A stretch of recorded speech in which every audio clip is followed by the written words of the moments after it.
Welcome to the new podcast of our channel the table top show. मेरा नाम है प्रिया और मेरा नाम है अरुंधति। हम लोग होम बेकर्स हैं और हम लोग ग्रेटर नोएडा वेस्ट में रहते हैं। हम लोग कस्टम केक्स बनाते हैं, कप केक्स बनाते हैं और आपके जो स्पेशल ओकेजन हैं उनको और मेमोरेबल बनाने की कोशिश करते हैं। तो आज के पॉडकास्ट में हम बात करेंगे लेवलिंग एजेंट्स के बारे में, जैसे कि बेकिंग पाउडर और बेकिंग सोडा, और जानेंगे यीस्ट के बारे में। तो अगर आप लोग को हमारी वीडियोस अच्छी लगती हैं तो please hit the like button and please subscribe to our channel. So let's get into the podcast.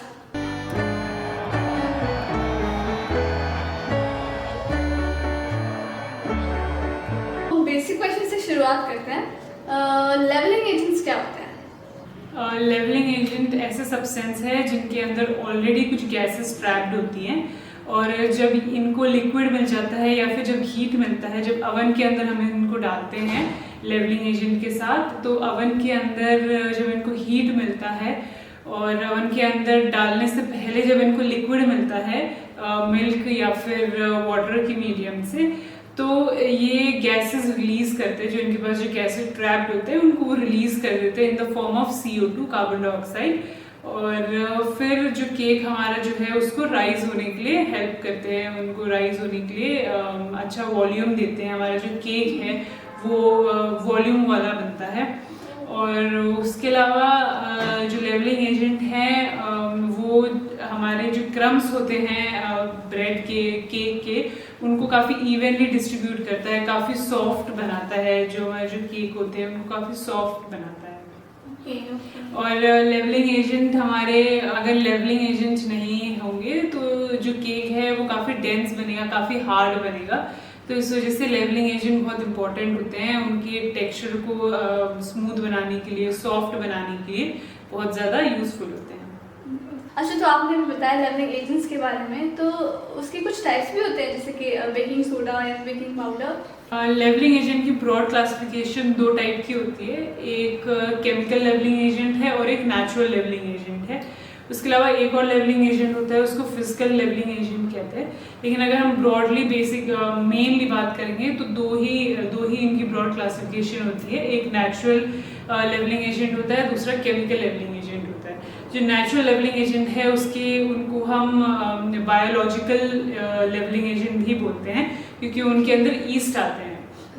और ईस्ट हमारे एक लिविंग ऑर्गेनिज्म है जो जब शुगर के साथ जब आते हैं तो गैसेस रिलीज करते हैं, CO2 रिलीज करते हैं, कार्बन डाइऑक्साइड रिलीज करते हैं और अल्टीमेटली हेल्प करते हैं हमारे केक को, हमारे ब्रेड्स को राइज करने में हेल्प करते हैं।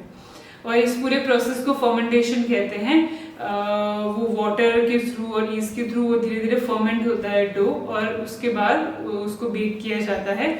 और ये जो पूरा प्रोसेस होता है ये काफ़ी स्लो होता है, काफ़ी स्लो चलता है ये पूरा प्रोसेस। तो इसलिए इसको नेचुरल लेवलिंग एजेंट बोला गया है। और ईस्ट दो टाइप के होते हैं हमारे पास। एक सबसे पहला होता है एक्टिव ड्राई ईस्ट, दूसरा होता है इंस्टेंट ईस्ट। जो इंस्टेंट ईस्ट है वो तो नाम से हमें पता चल पा रहा है कि इंस्टेंटली उसको हम डो के अंदर डालेंगे और फिर डो को हम नीड करेंगे तो वो इंस्टेंटली हमारा जो डो है वो रेडी हो जाएगा बेसिकली। लेकिन वो बेकिंग के लिए अभी रेडी नहीं होगा, क्योंकि उसको प्रूफ होना पड़ेगा, उसको फर्मेंट होना पड़ेगा, उसके बाद ही वो बेकिंग के लिए रेडी हो सकता है। और दूसरा टाइप है हमारा एक्टिव ड्राई ईस्ट। तो एक्टिव ड्राई ईस्ट को ल्यूकवार्म वाटर चाहिए होता है और शुगर चाहिए होता है एक्शन में आने के लिए। तो जब इसको दोनों मिल जाता है तो ये एक्शन में आता है और फिर उसके बाद हेल्प करता है ब्रेड्स को राइज होने के लिए। इसके अलावा ये हमारे हो गए नेचुरल लेवलिंग एजेंट।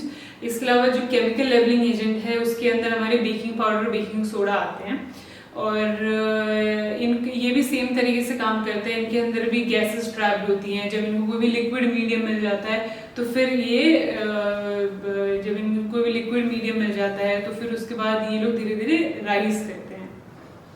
और इसके अलावा तीसरा जो हम बात कर रहे थे वो है फिजिकल लेवलिंग एजेंट। इसके अंदर हमारा एयर और स्टीम की बात करते हैं।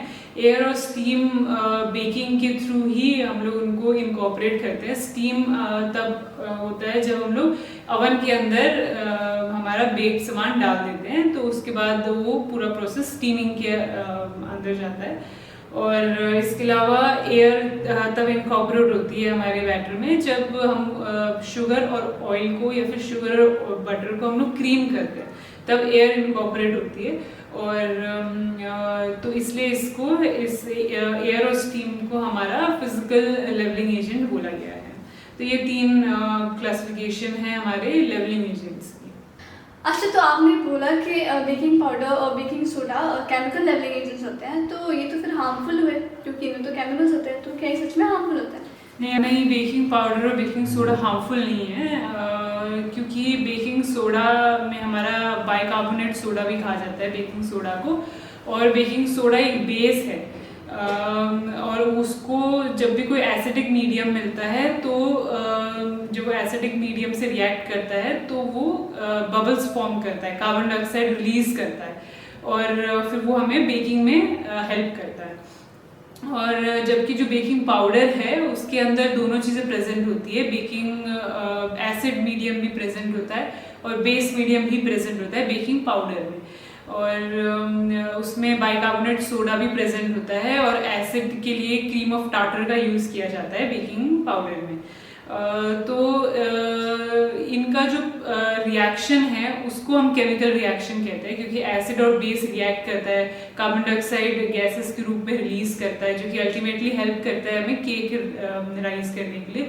तो ये जो पूरा प्रोसेस है इसको केमिकल प्रोसेस कहते हैं। ये केमिस्ट्री के अंदर, साइंस के अंदर हमें पढ़ाया जाता है। तो ये जो पूरा प्रोसेस है इसको हमें केमिकल रिएक्शन कहते हैं, तो इस वजह से इनका नाम पड़ा है केमिकल लेवलिंग एजेंट। पर इसका मतलब ये नहीं है कि बेकिंग पाउडर और बेकिंग सोडा हार्मफुल है, वो बिल्कुल भी हार्मफुल नहीं है, उनको हम यूज़ कर सकते हैं, लेकिन इनका जो पूरा रिएक्शन है वो केमिकल रिएक्शन है, इस वजह से इनको उस कैटेगरी में रखा। अच्छा, तो मैंने सुना है डबल एक्टिंग बेकिंग पाउडर भी कुछ होता है, वो क्या होता है? तो जो बेकिंग पाउडर है वो 2 टाइप के अवेलेबल रहते हैं, एक होता है सिंगल एक्टिंग और दूसरा होता है डबल एक्टिंग। तो जो सिंगल एक्टिंग होता है उसका मतलब ये है कि वो एक ही बार एक्टिवेट होगा। इसका मतलब ये है कि जब हम बैटर बनाएंगे तो उसको जो भी लिक्विड मीडियम मिलेगा उससे वो रिएक्ट होके एक्टिवेट हो जाएगा। ये होता है सिंगल एक्टिंग बेकिंग सोडा।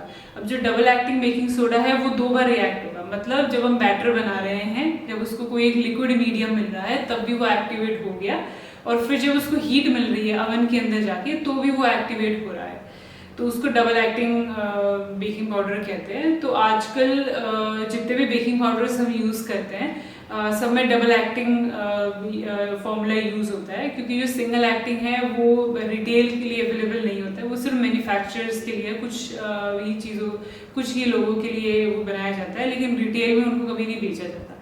तो इसलिए जो डबल एक्टिंग बेकिंग पाउडर है वही हम सब यूज़ कर रहे हैं, जो हमारे घर में कॉमनली अवेलेबल है, जो हमारे ग्रोसरी स्टोर्स में अवेलेबल होता है, वही baking powder double acting baking powder है। तो इसका मतलब हमें double acting baking powder use करना चाहिए। जितने भी बेकिंग पाउडर्स हम आज यूज़ कर रहे हैं उन सब में डबल एक्टिंग बेकिंग पाउडर का फॉर्मूला यूज़ होता है, और जो सिंगल वाला है वो कुछ लिमिटेड मैन्युफैक्चरर्स के लिए ही बनता है, लेकिन रिटेल में सिर्फ डबल एक्टिंग बेकिंग पाउडर ही सेल होता है। तो आजकल जो हमारे घर पे है बेकिंग पाउडर वो उन सब में डबल एक्टिंग का फॉर्मूला लगा हुआ है। मार्केट में हम देखते हैं इतने सारे ब्रांड्स के बेकिंग पाउडर या फिर बेकिंग सोडा या फिर बाकी लेवलिंग एजेंट्स होते हैं, तो उनमें से कौन से ब्रांड का अच्छा होता है? मतलब क्योंकि सारे तो सेम ही लगते हैं, तो आपके प्रेफरेंसेस क्या हैं कि हमें कौन सा यूज़ करना चाहिए, कौन सा बेस्ट है? कौन सा ब्रांड का यूज़ करना चाहिए, कोई स्पेसिफिक ब्रांड नहीं है, क्योंकि जितने भी ब्रांड्स हैं मार्केट में वो सारे ब्रांड्स की baking powder, baking soda, east सब अच्छे हैं, हम किसी भी ब्रांड का यूज़ कर सकते हैं।